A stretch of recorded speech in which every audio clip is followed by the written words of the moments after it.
Hi, this is Tim of the 1916 Company. Welcome and thanks for logging on. If you love this watch, email us, Team Mosso at the1916company.com. It is in the description below. It is your purchase and pricing email question line for buying this or any watch you see on any of our platforms. Reach out to Team Mosso at the1916company.com for pricing. Today, we're discussing a watch launched in late 2016 for the 2017 model year. This is the Zenith El Primero for Range Rover Special Edition. It is made of ceramized aluminum and celebrates the mechanical legacies of the Zenith El Primero chronograph, born in 1969, and the Land Rover Range Rover model line, which was prototyped in 1969 and launched in 1970. So this watch is very light, being all ceramized aluminum and sapphire. It's 42 millimeters in diameter, 13.2 millimeters thick, and from lug tip to lug tip, 50.2 millimeters with a 21 millimeter spacing between the lugs. We'll throw it on my wrist, and I can tell you it is supernaturally light due to the materials from which it is made. It's also a good fit. I could recommend this for a wrist as small as 15 centimeters circumference. Again, mine's 16. Looking down the barrel, the lugs are nowhere near overlapping my wrist, so this is full-sized but not oversized. And at 13.2, this will actually fit underneath the cuff. Taking a good look right there, you can see that the step of the case from the bezel to that dramatically boxed sapphire really does allow a sleeve to ramp up and over. The strap is a lovely piece as it uses the same perforated top grain leather found in the upholstery of Range Rovers, which is to say it's super luxurious, but it's also protected as it sits on a base of rubber that will isolate the leather from the heat, sweat, moisture, and grit of the wrist. Jumping over to the buckle. Now the buckle is DLC coated titanium. You can see it is a double deploy and it has a trigger system so it can't pop open inadvertently. You have to press both triggers. And the nice thing about a double fold is that it often is less likely to pinch a small wrist than a single large up and over on a single fold. Note the use of ceramic spring-loaded pin snaps inside the buckle. That is to help retain the snappiness and the tolerances over time, as the pin snaps in ceramic cannot be worn down. We have a little Zenith star logo externally, and the star is the logo of the company. You could see it on the dial, you could see it on the crown, and you could see it on the case back. The watch, 100 meters water resistant, a true sports watch. Put it on a different strap, but you can swim with it. Zenith thinking of everything with a little kerf underneath the crown so you can more easily dig your fingernail in. Turning to the dial side, this is where modern day Range Rover and Land Rover generally has a pretty strong influence on the aesthetic. You can see everything is matte finished in ceramized aluminum, and I gotta be honest with you, what appears at first glance as though it might be a mark through the watch is only a genuine mark through the watch's coating on the lugs right here. Whereas on the flank, this is actually some sort of external metal that got scraped off by the ceramic. This is not a scrape through the ceramic. This is something that may even be removable with a pencil eraser. Again, this is something else that got deposited onto the case. It's not through the case. The only marks that are clearly through the material are the ones on the end.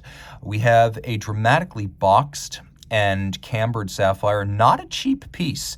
And you can see as minimal as the bezel is, the sapphire really comes to the fore as this watch is effectively all dial under the bubble-like sapphire. We have elements including a vertically brushed satinated gray that's designed to suggest the modern tones of a Range Rover interior. Now, the original Range Rover back in 1970 had a hose-it-out interior. It was better appointed than a Land Rover, but then a Land Rover was probably about as refined as a ride-on mower. So this is more reflective of the modern, opulent Range Rover aesthetic, a Range Rover that's gunning for the Bentley Bentayga and the Rolls-Royce Cullinan. We have outboard a brushed and somewhat dished silver metallic tachymeter scale that can be used for gauging the speed of an object. I don't know how many Range Rovers going to be going 350 kilometers per hour, but if we add a decimal, maybe 3.5 over terrain and 35 down the local roads, we have all applied rhodium-coated steel hour indices for an upscale look. And then you can see that the chronograph features a combination of minutes and hours, although oddly, the symmetry of the dial took precedence over the chronograph counters, as we have raised scales for the running seconds and the chronograph minutes, with the chronograph hours somewhat subdued and downplayed at the base. We do have a date down at the bottom, and the watch does have a quick set system, though like most traditional El Primeros, it does not feature a stop seconds function. We'll do a lume shot. The watch does have plenty of lume. There's no shortage in that regard. And then, of course, this being an El Primero, the weirdness of the way it sets, the intermediate position, which normally sets a date on other watches, actually sets the hands on this one. Smooth operator, you better believe it is. 10 beats per second. From 1969, when the first prototypes were shown, the El Primero was the world's first integrated automatic high beat chrono. So beating it at 10 beats per second instead of a more standard 8 or 6, it can potentially resolve intervals as small as 1/10 of a second. It also has a smoother sweeping chronograph hand and a higher beat rate against the ear. Branding here is tastefully minimal. Range Rover up at 12 o'clock, it becomes difficult to discern even from about 30-40 centimeters away. Flip it all over, and we have here caliber 400, which is a standard El Primero. You can see that the rotor has been customized. Zenith El Primero Range Rover. You can see it says so as well on the case back. And this is a special edition. Special in that production was brief, but not in the sense that it is a numbered limited edition.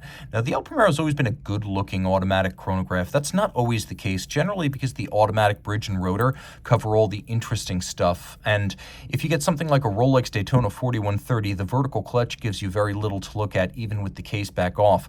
Whereas here, I can easily see the column wheel as well as the clutch itself. It's a horizontal clutch. The column wheel on an El Primero, always one of the best feeling in the business. The tactile qualities are through the roof. Bidirectional winding, 50 to 52 hour power reserve. Again, you've got that 5 hertz, 10 beat per second beat rate, and we've got an element of finishing style, even if it's mechanically applied. We have bevels on the edge of the chronograph components in steel. Those are satinated across their top. Zenith uses engine turning on both base plate and the bridges. We have both blued and polished screws. In general, the blued screws are used for adjusting mechanisms, whereas the polished screws are used for fixing things in place. It's a nicely sized movement that fills up this case back. Lots to love. And if you love this watch, reach out to Team Mosso at the 1916company.com for purchase and pricing details.